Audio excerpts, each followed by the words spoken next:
made my first instrument when I was 16 from scratch. At the time I was already playing bass. That was the instrument I made was a 5-string banjo with inlays, abalone inlays, silver inlays, all kinds of fancy veneer stuff. And so that's sort of got me interested in the whole woodworking aspect of things. And growing up in Germany, the structure of learning these kind of trades is different than here in the United States.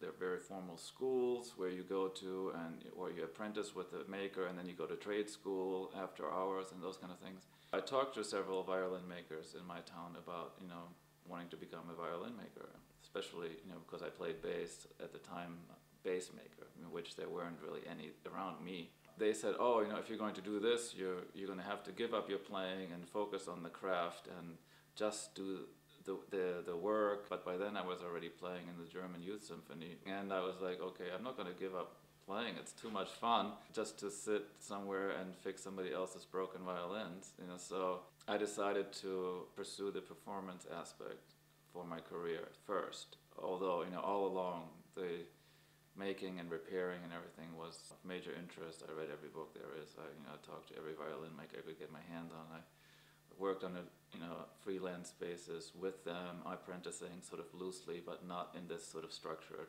trade environment that is the way it's set up over there. And then I went to music college in Austria and worked on my own instruments, worked on other students' instruments. Like I said, worked in different shops along the way.